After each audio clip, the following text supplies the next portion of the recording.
Yep. And then we can welcome everybody into the group as they start to come in.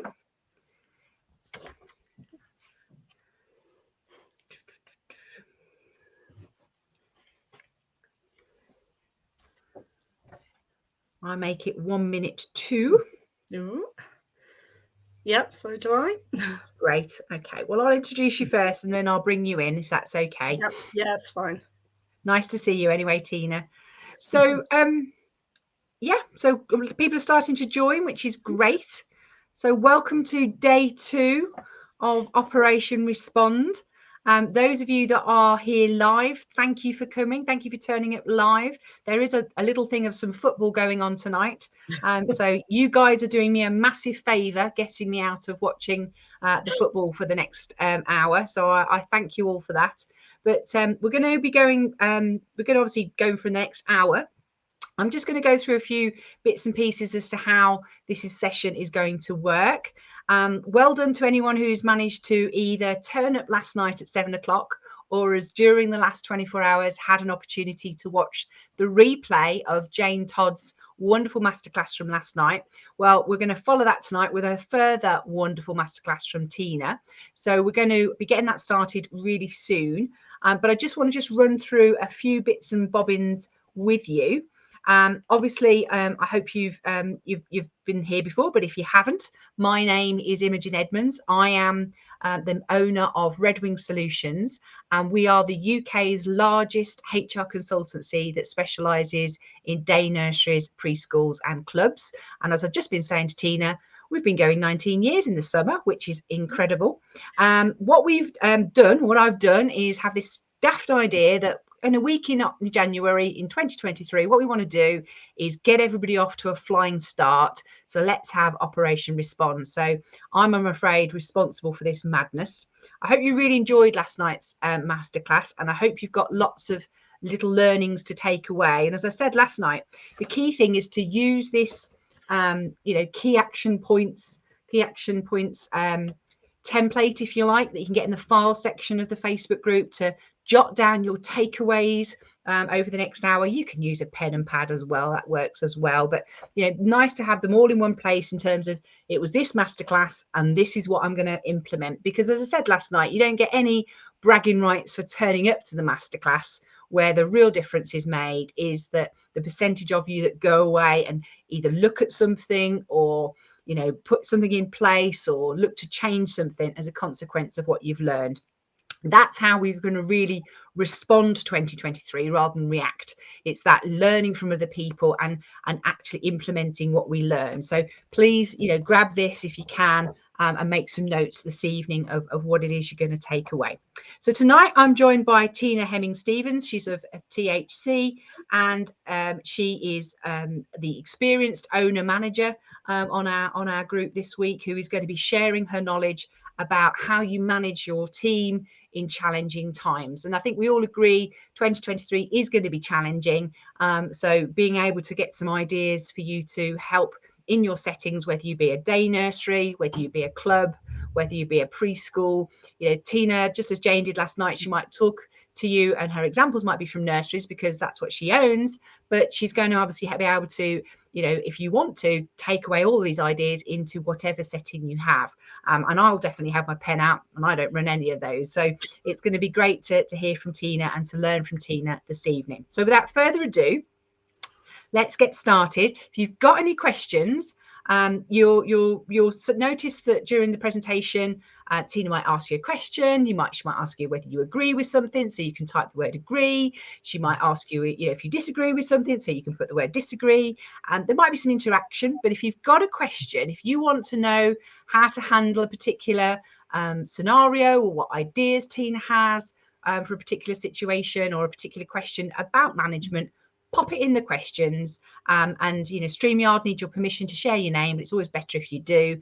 And then towards the end, I will come back on. I'll unmute myself and we'll be able to actually ask those questions of Tina while she's with us, and then obviously capture those for the recording in the group as well. So yeah, if you're here on the replay, welcome. If you're watching it live, extra well done. But make sure you take your takeaways and really learn from this evening and take this learning opportunity opportunity that you've been given, and make some real difference. But anyway, without further ado, I'll hand you over to Tina. So welcome, Tina. Hi, hello. Thank you, Imogen. Thank you so much for organising this week. I mean, this is such a brilliant opportunity for everybody. I think this is going to be really valuable. I watched Jane last night, and that was invaluable information. So hopefully, I can help people a bit tonight as well. So yeah, as Imogen said, my name's Tina Hemming-Stevens. I'm a nursery owner. I have owned my little 24-place nursery in Dorset for 16 years now. Been a nursery manager for many years before that in various different settings. What I'm also doing at the moment, it's quite a new thing for me, is that I have started THS Early Years Consultancy. My aim with that is that I really want to support leaders and managers out there. So all you managers and owners, because as I was just saying to Imogen before we came on live, I know how it feels to be a manager or an owner, to be kind of thrown into that position. I think particularly in early years, we have all the training, we have all the skills about all the early years knowledge and information that we need. We don't get the training in management and actually managing people. And I think managing people is pretty much the hardest part of the job. So what I'm hoping to do is help people with that, and that's what my consultancy is all about, is actually helping you to be a confident manager or a confident owner and actually lead your setting with confidence. So what I want to talk about tonight is to give you some strategies and techniques to help get your team on board if you're facing challenges or change in your setting. So the whole kind of premises of Operation Respond this week is that 2023, I think we can all agree, is going to be a challenging year in a lot of ways. We've got the national minimum wage going up, we've got a recruitment crisis, we've got it all happening. And that in turn is going to mean that actually there are going to be changes for your staff. There are going to be challenges that your setting might be facing. And actually, if you're a manager, and then what we need to do is manage our team in a positive way, actually get them on board, get them actually overcome the negativity, overcome all the worries, and actually get them working as positively as we can, and actually coping with these challenges and changes that we're facing as positively as we possibly can. So that is what I'm going to go through this evening, and hopefully give you some strategies for chatting to your team, for introducing change to your team, overcoming the negative Nellies in your setting, the kind of the people who are going to, we know the ones that are going to moan, that are going to bring people down, give you some strategies for getting them in a more positive frame of mind, and and hopefully help you to manage your team in a really positive way with the challenges that come up this year. So, right, so if you're facing any kind of challenge or change in your setting, the first thing you're going to want to do, obviously, as a manager, if the owners come to you and said, look, we've got these things on, we're up against this, we've got staff shortages, we can't replace staff that have gone, we're facing financial challenges, whatever it might be, you're going to have to, as a manager, relay this to your team. So the way that we want to do that, the first thing we want to do is actually we want to present the facts to people, and we want to give people as much of the facts as we actually can, because the more information you give people, even if it's not the best news, it's going to make people feel secure, and it's going to make them feel safe, and it's going to actually make them feel that they can trust you, that actually things aren't going to be hidden from them, even that you're going to give them the information.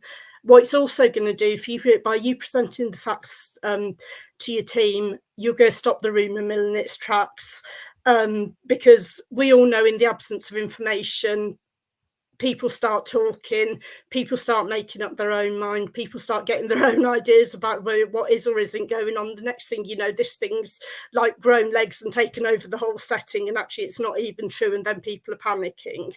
So what we want to do is make sure, present them with the facts, explain to them really honestly the challenges that your setting's facing. You know, if you're up against financial challenges, if you're up against staffing challenges, make sure that they know that and they're aware of that.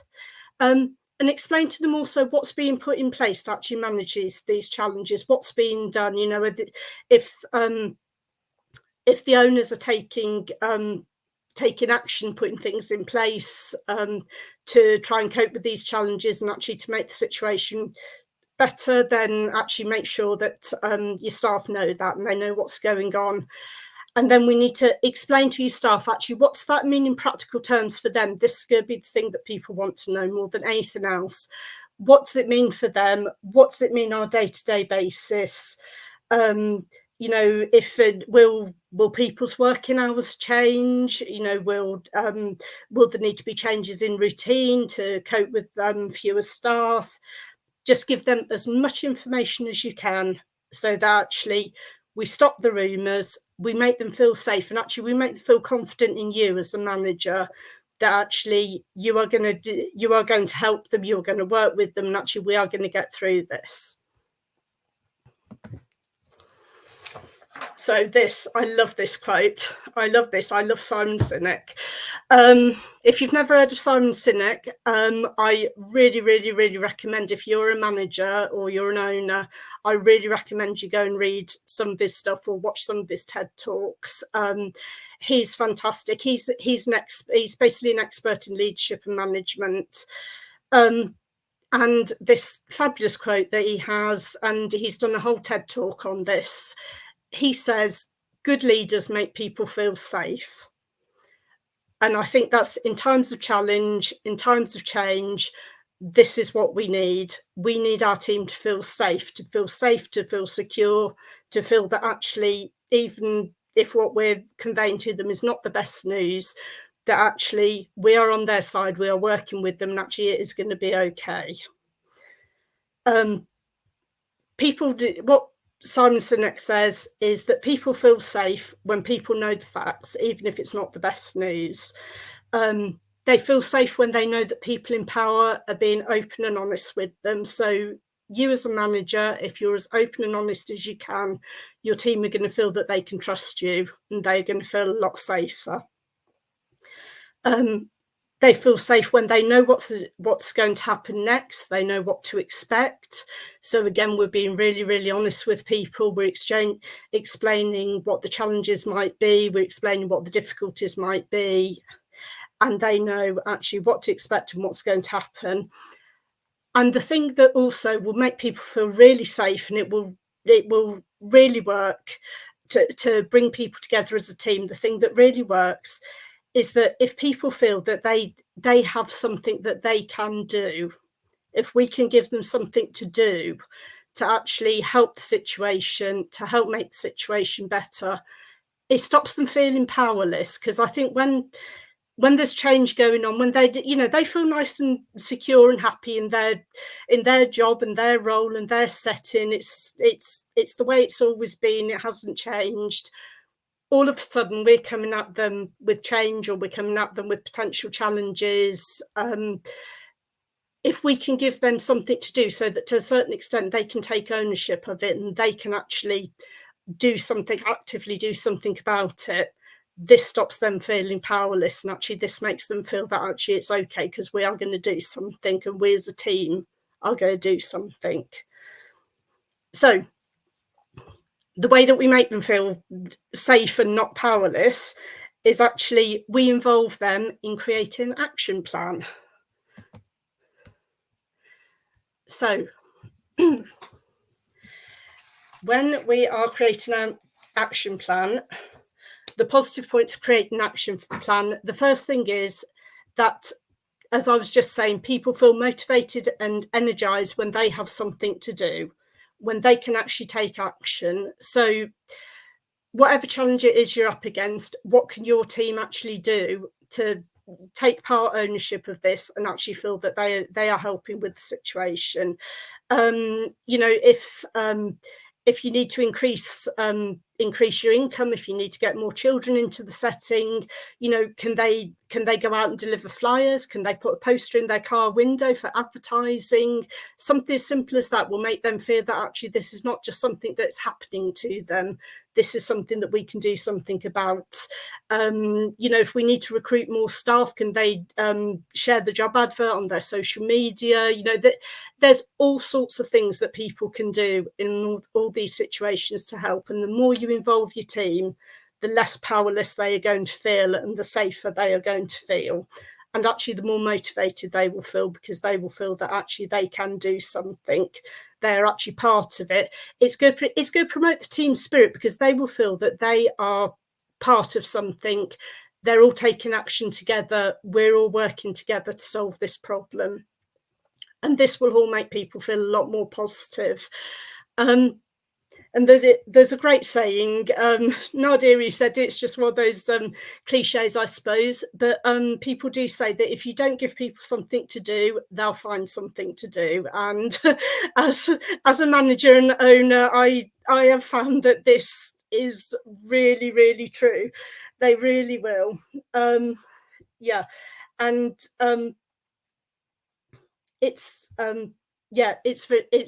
very important to remember in this situation, because if you don't give them something to do, the thing that they are going to find to do is they are going to moan, they are going to complain, they are going to nitpick, they are going to gossip, and the people that are doing that are going to pull everybody else down, and you're going to end up with actually a really demotivated team. So we want to find, if we're up against a challenge, we want to find people something positive to do, so that actually we can put all our energy and all our focus into that. And so we are taking action. We're working together as a team, and we're taking action.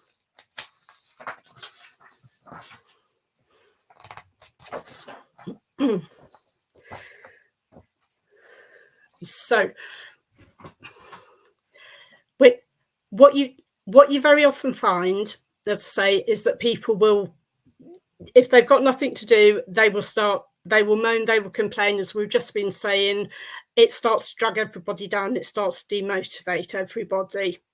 What we want to do is we want to stop the moaners, the complainers, and we want to actually cut it off before it even starts, so that actually our team are in a positive frame of mind. They're working from a positive place, and actually they're all working together as a team. So the way we are going to do that, I've got a great little technique that I want to share with you. And this, I wish I'd known this when I started out as a manager. I really wish I'd known about this. It's very, very simple, and it stops the moaning, complaining, whinging. It cuts it off before it even starts, and it gets people into a very, very positive frame of mind, and it gets people into an action-taking frame of mind, which is what we want when we're up against challenge. So the first thing we're going to do, we're going to give, in your team meeting, we're going to give everybody some pieces of paper, little post-it notes, and we're going to ask them to write down everything that they feel is a challenge, is an issue, is a worry, is a frustration about what you've explained to them is going to happen, about what changes you've explained you're going to have to make. They are going to write down everything that they are concerned about. You know, if they're worried that okay, it's not going to be manageable in the room without that another member of staff, which you've just said that we're not getting, you know, they need to write that down on a piece of paper. If you know, let's say, for example, you've suggested opening for more hours, opening in the afternoon, you know, there's going to be somebody going, oh no, that won't work, parents don't want more hours, parents won't use it. All these things, they need to write them down, all the challenges, all the issues, all the worries, whatever's not working, get them to write it all down on little post-it notes. And then we are going to this technique. which I'm calling categories of control. And we are going to sort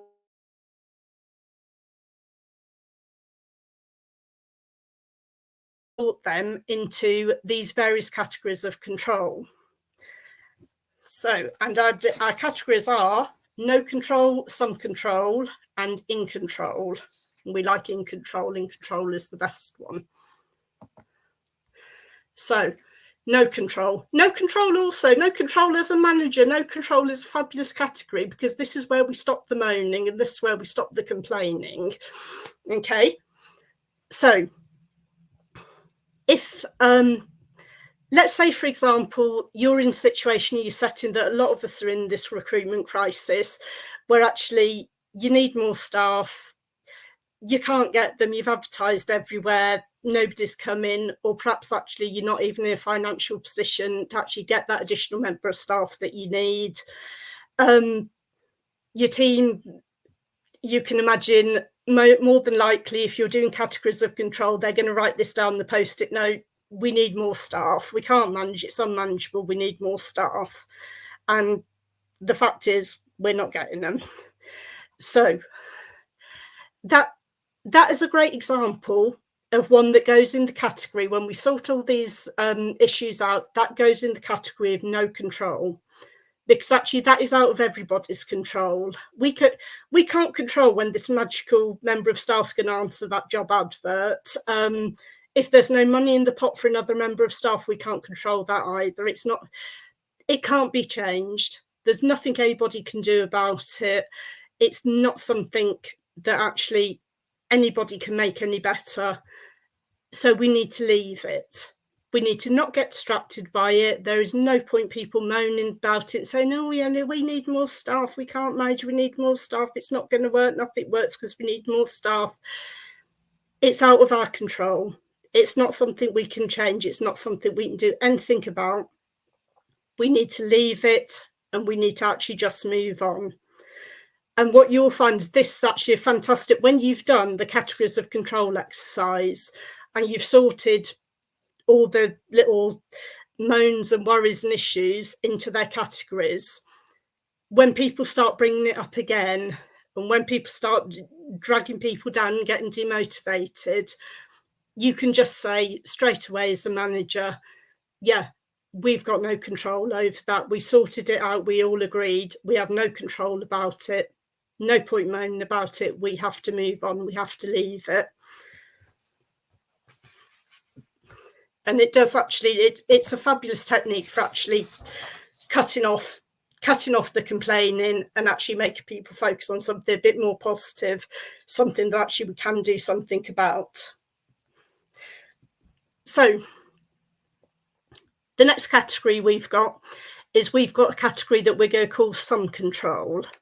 So this is something where either we've got some control over this issue, or actually someone has got some control over this issue. So it might not be the staff that have got control over it that can change it. Maybe you as manager can change it. Maybe the owner can change it. Maybe you speak to them and see if maybe they can do something about it.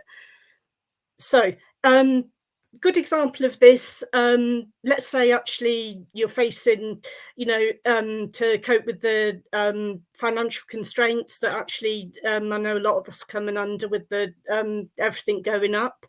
Let's say you've decided to make a change, and rather than providing snack in the setting, you've decided that actually we're going to ask the parents to send snack in. Again, we know our staff can react to this. There's always somebody that doesn't like change. There's always somebody that says, oh, no, it won't work. People could say, oh, it's going to be too confusing. We won't know whose snack is whose. We've got nowhere to keep it. Where are we going to put it? Parents are going to forget to send it in. No, it won't work. I haven't even tried it, but it won't work. So how can we tackle that? We've got some control over those issues. The manager has got some control, because as manager, you could send a policy, you could start sorry, try and make a sentence. You could write a new policy for snack and make it clear that when snack comes in, it's got to be labelled with the child's name. So the manager can introduce that policy and send it out, so they have some control over that. You know, we've got nowhere to keep, gonna have nowhere to keep all this snack that all gets sent in. Okay, that's fine. The owner or the manager, whoever's got control of the budget, we can get a box or we can get a basket. We can get something actually for the snack to go in. Problem solved. You know, oh, it won't work. The parents will forget to send it in. The parents will forget to send it in. Well, yeah, okay. That part is out of our control. What parents do is out of our control. But what we can do is we can have an emergency supply of fruit there that actually, if they don't send snack in, we can, you know, we've got something that we can give to those children. And actually the manager's got some control over that situation, because the manager can send out reminders in the newsletters and make sure actually that we're reminding parents that we do need to bring it in. So yeah, so that's just an example of the type of issue that your staff might come up with, where we can go, yeah, we haven't got total control, but we've got some control. In control, right? In control is the category. We love in control. All the issues, the problems, the worries that your staff come up with on their little post-it notes, that actually we can put into this category. This is where all the positivity is, because this is something that we can change. This is actually something that we can do something about. So these are the things where we want to focus all our time, all our energy, all our motivation. This is where we want to actually get something done, work as a team, form our action plan and get things done, because we're in control of this and we can improve the situation, we can make changes. There's absolutely no point, we can forget about no control, no point worrying about no control. We're going to forget about that. We're not going to moan about that and complain about that. In control, the things that we sort into the in control category, these are the things that we are going to focus our time and attention on, because this is where actually things can be improved, and this is where we could do something positive. This is where we can make our action plan. Example of it, that, I mean, for example, let's say, going back to the issue, actually you need another member of staff, you can't get one, which is a pretty current issue, I know, for a lot of settings at the moment. Okay, so your staff have written down on their post-it note, okay, the routine's unmanageable. It's just unmanageable in the classroom without another member of staff. We need another member of staff. Can't do it without it. Doesn't work. Nothing works. Doesn't work. Okay, we can't get another member of staff. We haven't got the budget for that. That's out of our control. We're going to leave that. We're going to stop going on about wanting another member of staff because we can't have one.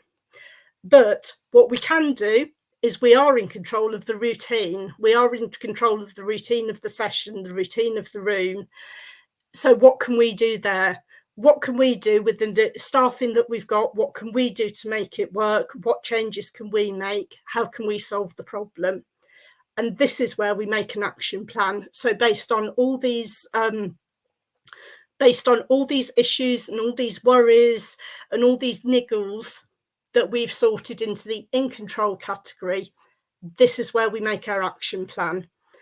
And once we've got our action plan, like we said before, everybody feels safer, everybody feels happier, because actually now they feel in control.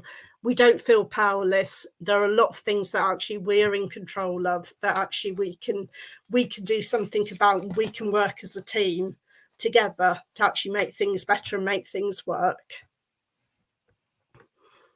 So I love categories of control. I've used categories of control so much with my staff and my teams over the years, and it's a really, really effective tool. It really does cut off the moaning.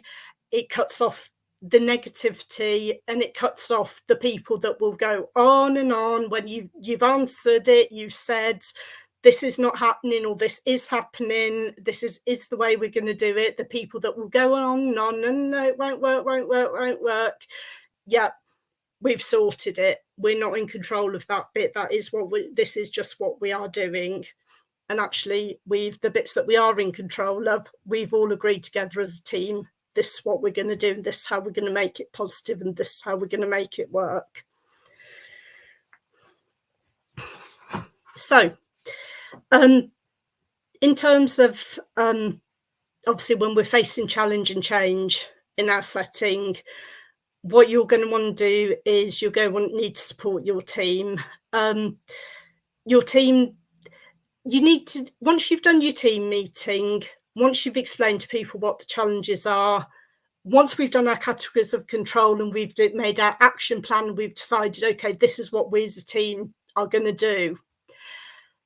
What we need to not then forget is that actually our team are all individuals. When you're up against it as a setting and up against it as a manager, and you're up against challenge and change, then actually a one-size-fits-all approach won't work. Your team they're all individuals, and exactly the same way as we know our children, and we know all our children as individuals. We know what they need, we know what works for them, we know what absolutely won't work for them. It's the same with your staff. You've got to know your staff. You've got to know them all as a manager. You need to know them all as an individual. You need to know what works for them, what their personalities are, what their preferences are, what their strengths are. And actually, you need to work with that. I always come up with, I've got a great analogy that I very often think about when I'm thinking about my staff as individual people, and particularly when we're up against a challenge. Imagine your staff on a desert island. Imagine that you're all on a plane, that plane's just landed, you've just crashed on the desert island, you're all there. What are your staff going to do? Just imagine who's going to be the one that's going out there going, right, I'm organising a group and we're all going out searching for food. Who's going to be the person that starts gathering actually materials together and starts building a shelter and sorting it out? Who's going to be the person that's in the plane trying to make the radio work to actually get us out of here? Who's the person that actually is going to be curled up on the sand just going, oh, we're all going to die? We've got all of them. In a typical team, you've got all those people. Okay, so you really, as a manager, you need to know your staff. You need to know which one of those kind of personality types they fall into. And actually, when you're facing challenge, then you need to be able to support them in the ways that actually work for them, and the ways that actually they need to be supported, because what one person sees as a challenge, that they're going to get stuck into and they're going to be a problem solver, another person will see as something actually utterly terrifying and disastrous that they just want to hide from. So what I would recommend, once you've had your team meeting where you've actually explained the challenge or explained the change that you're up against, depending on the size of your team, I would recommend having either small group meetings or individual meetings with your team. In my setting, we're a very, very small setting. There's myself and literally 4 members of staff. We're tiny. So if it was me, I'd be having individual meetings. If you're a big setting, if you've got lots and lots of rooms and lots of small teams and room teams within your setting, then you probably small group meetings.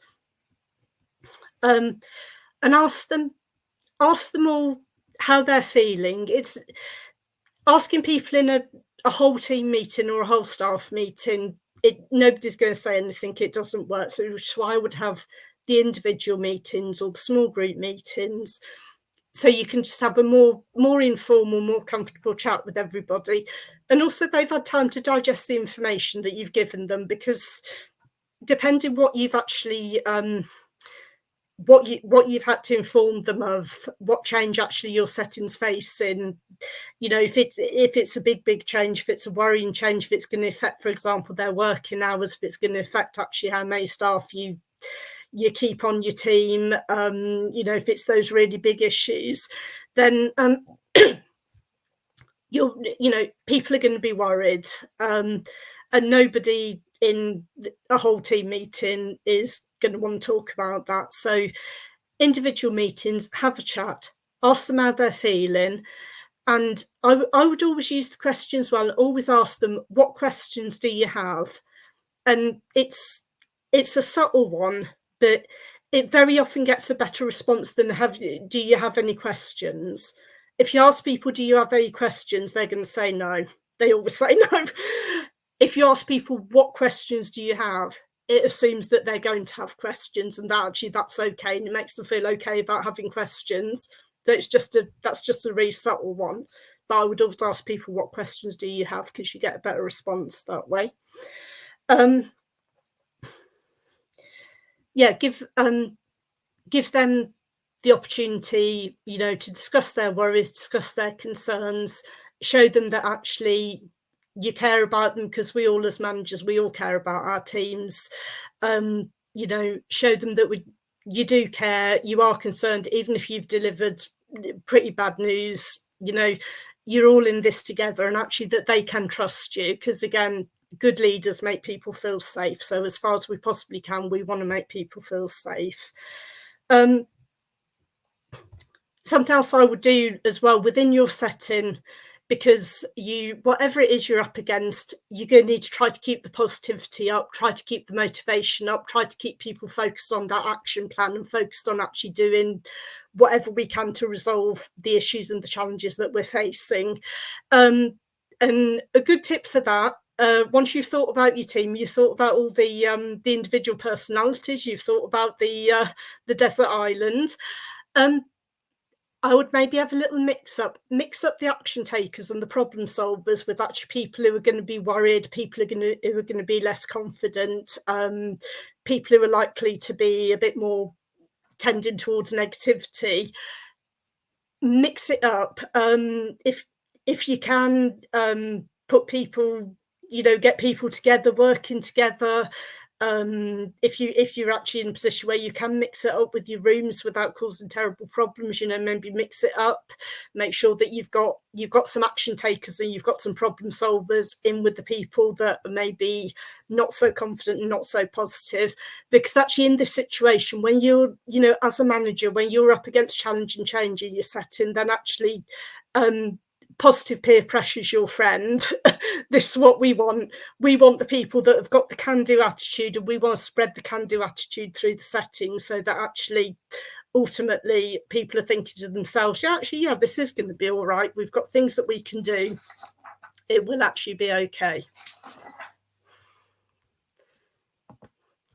And the final thing I would say to people, when you're, as a manager, when you've got to lead your team through a challenge or a change, when actually you've been put in a position, very often as managers, you're put in a position where actually you've got to deliver the owner's bad news. And that is I've been that. I'm an owner now, but I've been a manager for years before that, and that is a very, very difficult position to be in.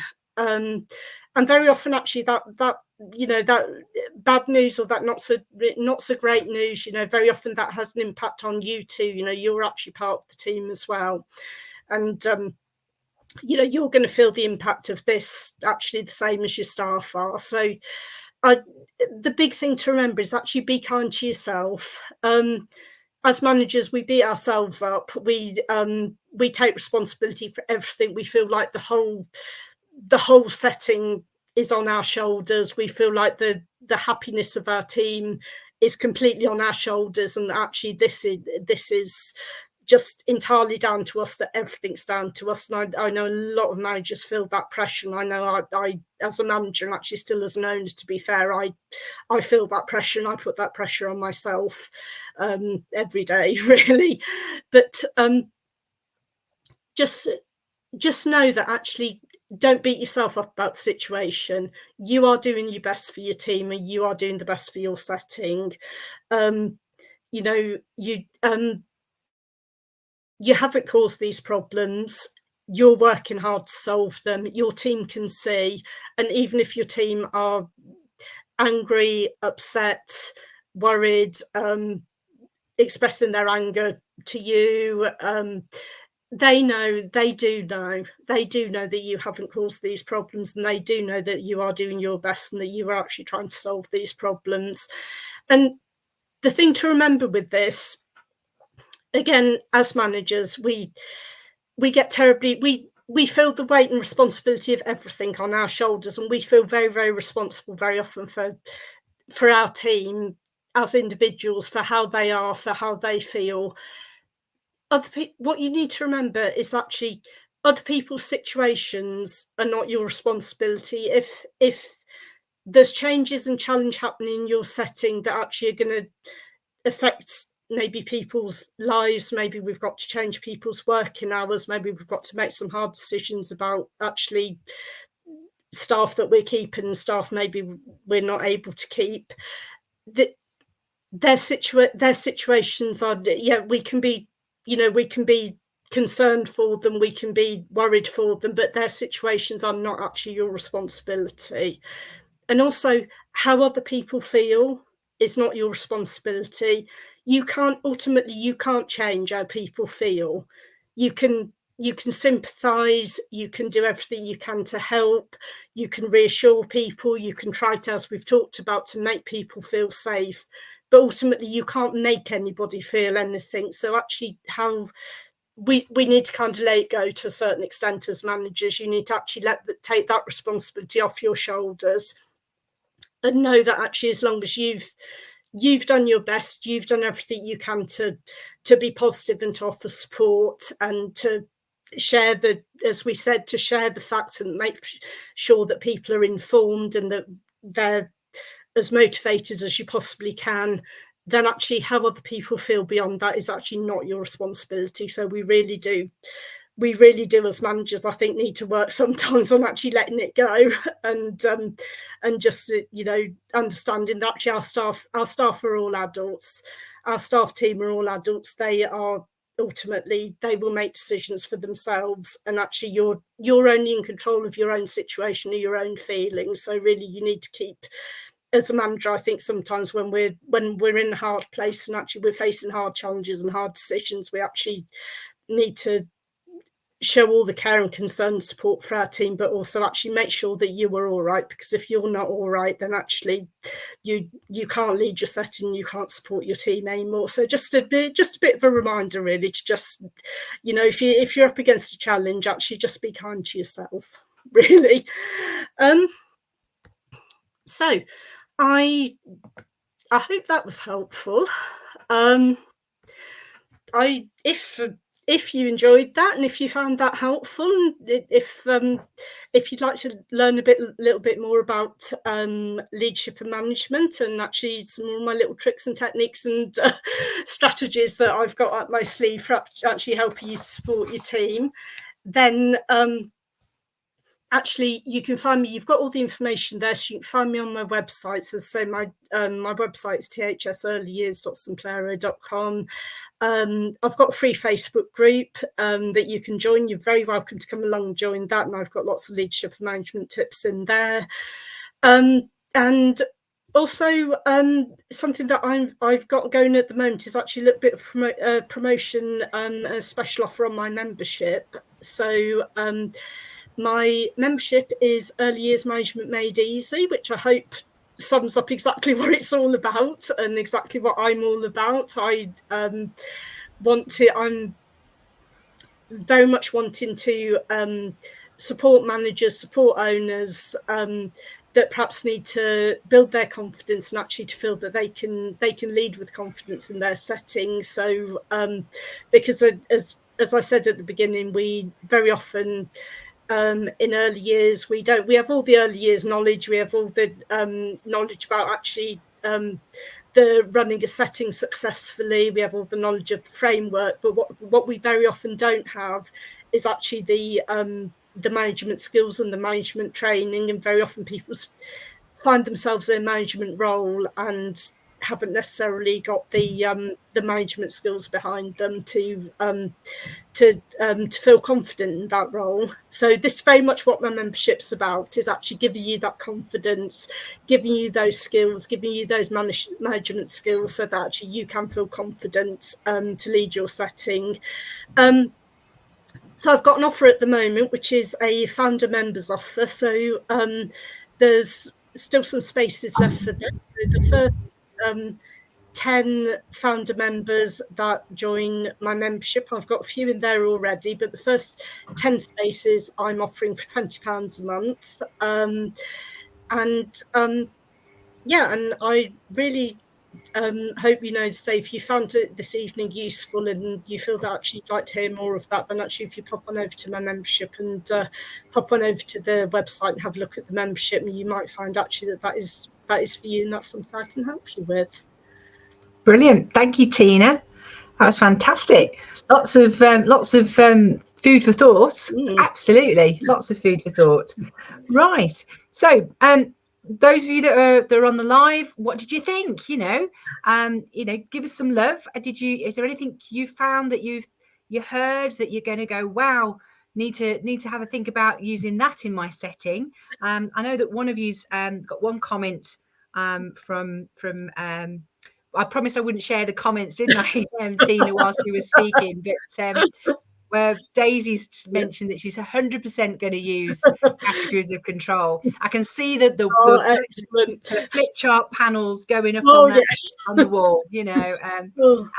Definitely, yes. You want your flip charts out. You want your post-it notes out. Yeah, and who doesn't love a post-it note? Yeah. Have you ever met anybody in early years that doesn't have a secret stationery addiction? Have you ever met them? Oh, yes. We're all there, aren't we? I mean, I even tried to be a management trainee with W.H. Smiths. I really tried. It wasn't to be, but I really gave it my best bet. But I mean, if you've took ideas to take back into your settings, if you've noted things down to go and try, let us know, let Tina know, because this is why we're doing all of this. We want to help. We want to know that the ideas that we're sharing with you, you're going to be able to put into your settings. You're going to be able to take them away. Categories control. I've got a question. So you manage quite a small setting. You said that there was 5 of you in total. Yeah. And I think you mentioned to me before we went on air that one of the team is your daughter. Is that right? Yes, she is. Yeah, my daughter is starting as an apprentice, and she's deputy manager now. Brilliant. I'm sure her appraisals went very well. Yeah, washing up not so good, managing the room excellent. But how do you stop with such a small team? Because many of the people who will be on Operation Respond will also have a small team as well. You won't be unique. How do you stop when you've got a small team becoming everyone's friend rather than their manager? What's your trick? Yeah. I think it is difficult. It is tricky. I think the team, to be honest, the team that I've got at the moment, the majority of them, did 3 out of 4 of them all started with me actually as apprentices and worked their way up. So I think there's been a difference there, and that's been a help, and that there's been quite a difference there, because actually they've gone through that process. So I think starting as an apprentice, actually they see me as a leader and they see me in the senior role more. But I think it's knowing, I think, where the line is, and knowing that we have a laugh, we have fun together. We go out, we have a night out together. Not so much me actually, because I just feel like their mum kind of thing when we go out. But they do things like they always want me to go with them. But I am literally old enough to be all of their mums, so it can be awkward. But yeah, we have a laugh together. We do social things together, but I think actually they do understand where the line is. They do understand, and also between themselves as well. Although they're a small team and they're all friends together, they have that professional respect for each other. And I think also because we're a small team, I'm absolutely passionate about the setting, as owners are, and I'm sure every owner that's watching this, we're all passionate about our settings. And I hope, well, from what they tell me, they really get that from me, and they really understand that from me, how very, very much I care about the setting, and very, very much I want to achieve those high standards. And so when we're in the setting, when we're in a professional situation, actually that is their focus. They know that actually we're there to work to a high professional standard, and actually that is their focus. And then actually, you know, at the end of the day, then that's when we have a laugh, we have a joke, and actually, you know, we can be all each other's friends then. But actually, during the day, we're just a professional team. And it's so important, isn't it, to sort of get across, you know, what your values are and what you stand for. Yeah. And people often think, you know, mission statements and sort of core value statements and all those things are sort of the exclusive of the big organizations. But if you're small, you absolutely need to agree, you know, what we don't stand for and what we do stand for. So we don't tolerate, you know, moaning about the parents, or we don't tolerate gossiping about prospective parents and that sort of thing. We don't tolerate that. That's not okay. That's not how we address each other.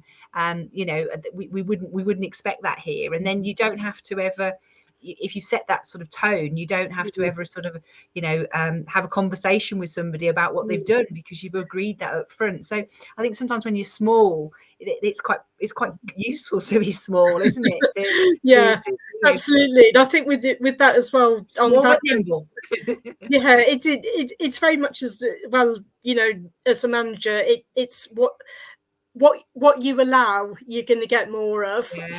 Actually, it is just stepping in right at the beginning, as soon as somebody, you know, maybe makes that comment about parent, you know, whatever it is, actually does something that's not in line with your vision and your values and actually the ethos of your setting, just making sure that actually we speak up. And I think sometimes for managers as well, we can feel nervous about that. You know, we worry like what people are going to say, and particularly a small setting, they won't like me anymore. Well, you know, yes, we want everybody to get on well, but actually you're not there to be liked, you're there to uphold the standards of the setting. So actually it is a case of getting in there early. And also actually when you get in there early, you get in there the first time that you see it happen, or the first time you hear it happen.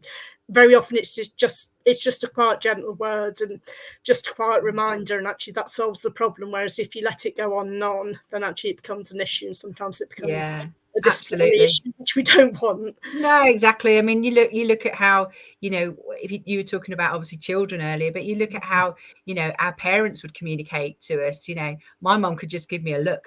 That told me everything I needed to know. You know, just the look. And I know I do that with my team. I give them the look, you know. Yes. And no words are needed. Well, that's interesting that they do say I've got the mum look. Yeah, you've just had the mum look, you know. Very effective management, though. You did no words. You didn't have to worry about what you said and whether you said it wrong, because you didn't say anything at all. Fabulous. Well, I can see lots of people are saying thank you. Food for thought, which is great. I wish people wouldn't be talking about food. Makes me want some food. Categories and controls could very useful. I mean, people are always looking for ways to liven up their staff meetings, aren't they, Tina? So you know, this is going to be good. Absolutely, you can use that for anything. You know, you can use it for anything. And honestly, it's such a literally, I've used this for such a long time, so many years, and honestly, it's always people always come out of those meetings really, really positive, because actually, now we're not focusing on the negative, we're not focusing on actually what we're whinging and moaning and niggling about. Actually, we're focusing on what we can do something about. It's so positive. But try it. I honestly go into your staff meetings and try it. Honestly, you'll be amazed. Yeah, absolutely. Anyone got any questions, anything they want to ask whilst you've got Tina and myself here? Anything we can help you with?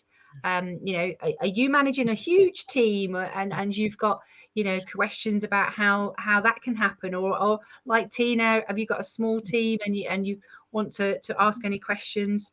Lots of people saying that they're having a managers meeting tomorrow. One having a managers meeting tomorrow morning, so I'm going to ask them some Ask them some of the questions. Yeah. And as Oh, Tina said, brilliant. asking them, what are your questions rather than do you have questions? Because Yes. we've all been in that meeting where there's tumbleweed, isn't there? When you say, Mm. has anyone got any questions? And nobody wants to be the first, so. It's always the thing, isn't it? It's encouraging. I find even with the tiny little team that I've got, and also we are a quite close-knit team, honestly, I can stand there, I can do a staff meeting, you get to the end, is everybody okay with this? Everybody, and they just look at you like you've been speaking. Yeah, I used to have quite a big I team. know you've got questions. Absolutely. I've got a big team when I struggled with this. And I remember once thinking that, should two-way communication involve other people? Because I don't get two-way.